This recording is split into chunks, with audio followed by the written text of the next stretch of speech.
الحمد لله رب العالمين والصلاة والسلام على أشرف الخلق والمرسلين سيدنا محمد وعلى آله وصحبه أجمعين أما بعد فأعوذ بالله من الشيطان الرجيم بسم الله الرحمن الرحيم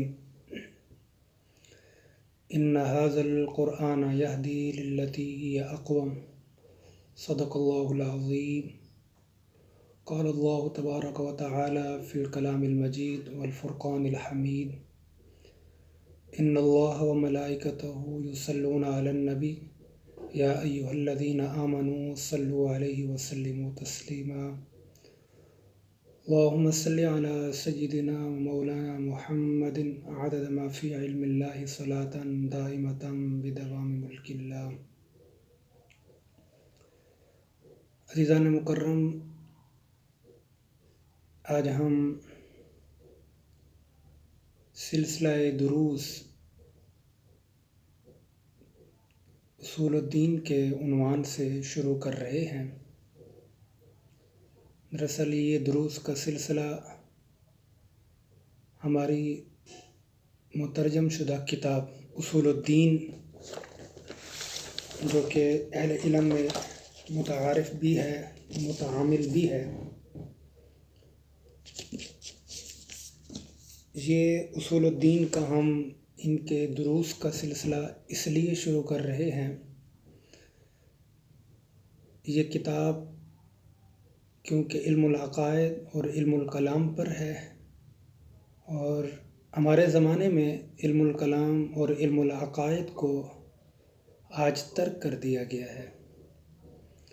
بالخصوص جو ہماری کلامی روایت ہے، ہماری اعتقادی روایت ہے، اس کو تو بالکل ہی مسخ کر کے پیش کیا جا رہا ہے۔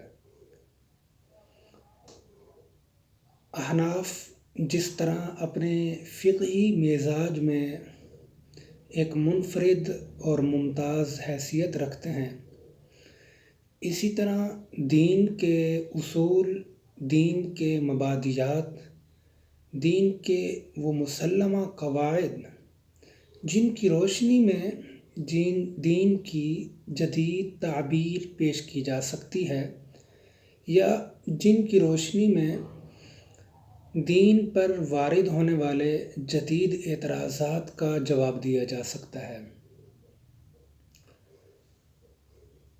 ہماری جو کلامی روایت ہے، دراصل علم کلام بھی پیدا بھی اس لیے ہوا تھا کہ جو گمراہ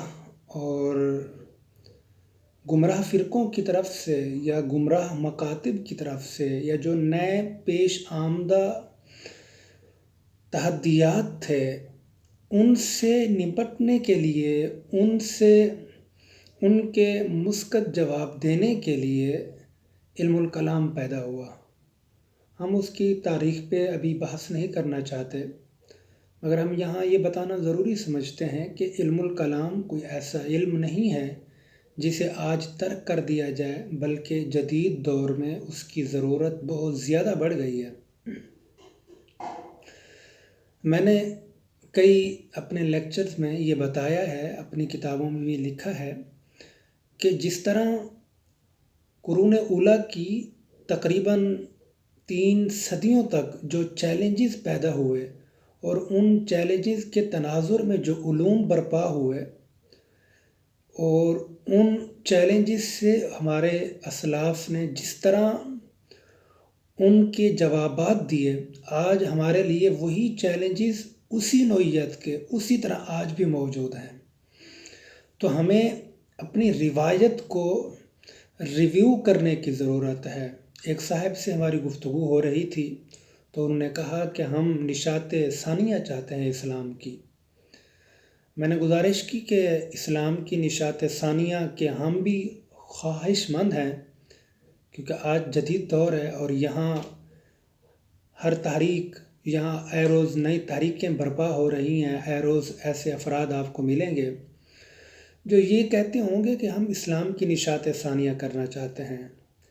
لیکن سوال یہ ہے کہ اسلام کی نشات ثانیہ آپ کرنا چاہ رہے ہیں، کن بنیادوں پر اسلام کی نشات ثانیہ کریں گے؟ کیا نشات ثانیہ کا وہی مفہوم ہوگا جو یورپ کے ہاں معارف اور متعارف ہے؟ کیا آپ نشات ثانیہ اسی طرح کی چاہتے ہیں جس طرح یورپ نے نشات ثانیہ کی؟ اگر آپ ایسی نشات ثانیہ کے خواہش مند ہیں اور ایسی نشات ثانیہ کے لیے آپ تگ و تو کر رہے ہیں تو میرے خیال میں ایسی نشات ثانیہ کی ہمیں ضرورت نہیں ہے۔ ہمیں اس نشات ثانیہ کی ضرورت ہے جو ہمیں ہماری روایت سے منقطع نہ کرے۔ اگر ایسی نشات ثانیہ جو ہمیں ہماری روایت سے منقطع کر دے تو ایسی نشات ثانیہ ہمیں ضرورت نہیں ہے۔ تو نشات ثانیہ کے لیے کہ اسلام کی نشات ثانیہ کے لیے، مسلمانوں کی نشات ثانیہ کے لیے سب سے پہلے ضروری یہ ہے کہ ہمیں اپنی روایت کو ریویو کرنا چاہیے۔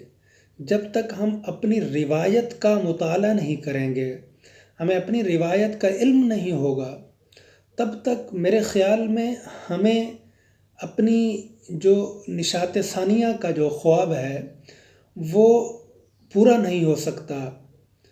اس لیے سب سے پہلے ہمیں اپنی روایت کو مطالعہ کرنا چاہیے، اپنی روایت کا جائزہ لینا چاہیے کہ ہماری روایت ہے کیا، اسلاف کی روایت کیا رہی، اور روایت کے تناظر میں، اس روایت کے تناظر میں جو اسلاف کو چیلنجز پیدا ہوئے، اسلاف نے ان کے کس طرح جوابات دیے۔ جب تک ہم اسلاف کی علمی روایت سے آگاہ نہیں ہوں گے تو میرے خیال میں ہمیں جدید دور کے چیلنجز سے نمٹنا اور جدید چیلنجز کے جوابات دینا، یہ دونوں ہمارے لیے مشکل ہو جائے گا۔